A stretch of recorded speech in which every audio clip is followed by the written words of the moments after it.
her audience. Now, I want to do this New York Times video one more time. I asked Snerdley, we've got new people here, and I'm hell-bent on being persuasive and understood. And I understand that sometimes things have to be done more than once. I hate to be repetitive. When I am repetitive, it's strategic. It's not because I'm out of other stuff, because I'm by no means out of other stuff. But to me, this is so instructive. Another teachable moment. Around the world and in this country, union benefit packages are unsustainable, particularly those offered to people who retire and are no longer working. You can't pay them for their health care the rest of their lives. You can't pay them 80% or full salary the rest of their lives when they can retire at age 45, when they can retire at age 55. You just can't do it with the actuarial tables. It's what brought down General Motors. It's going to bring down every city government and state if they don't do something about it, which is what Scott Walker brilliantly fixed in Wisconsin. And the unions there are livid, and that's why the recall election. But it's happening in Greece. It's happening in Spain. It's going to happen in the UK. It's happening everywhere. It's happening in our little town here, Palm Beach. They've had to make all kinds of changes in the contracts with the police and firemen because it's just not sustainable. Especially in this economy, there just isn't the revenue to pay people who aren't working anymore. But Rush, the deals were made. Yeah, they were, but what good's the deal when there's no money? What good's the deal when the business goes bankrupt? What's good and out of business? What good's the deal when the city defaults? There has to be that favorite word of people, compromise. The unions don't want to compromise. Now, the New York Times is in the same situation now. They have a defined benefit plan, which allows people to retire and pay them health care and salary till they die. Now, what's fascinating about it, the New York Times editorial position is to rip these companies that make these changes in order to stay in business. The New York Times editorial position is to crucify Scott Walker. The New York Times editorial position is to rip to shreds anybody, any business, any government, any state government, city government, which needs to renegotiate these union contracts because they don't have the money to pay all these people who aren't working. They just don't have it, or they'll go out of business. The second thing about this that's funny is that these reporters, and they made a 6-minute video. It's a very slick-looking video. We will link to the whole video at rushlimbaugh.com. Oh, we might tweet this thing out, too, just to have it go viral.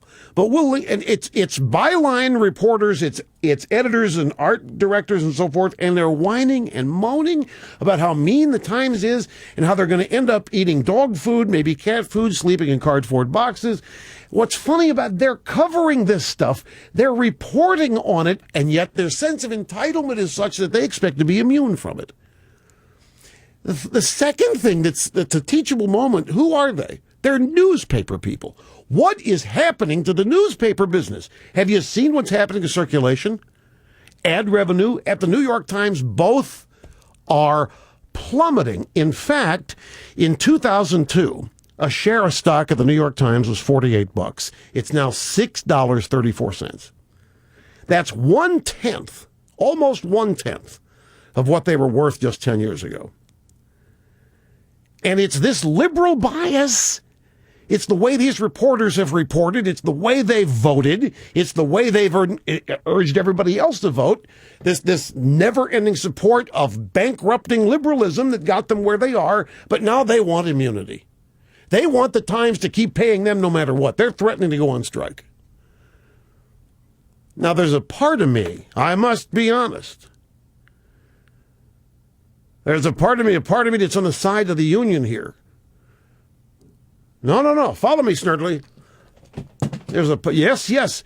Let the union hold tight, have the Times go out of business. That might be one of the best things ever happened to country. Stop and think about that. The U.S. should be a better place without the New York Times. And if these writers and all these people you hear in this video, if they get their way, if they don't buckle, force the New York Times into bankruptcy. Well, I asked the other day, can you imagine what a different country we would be if we had a media that actually was as the founding fathers envisioned it?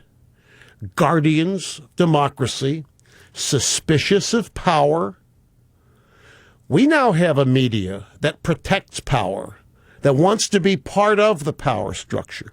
We have a media that's not doing its constitutional duty as envisioned by the founders.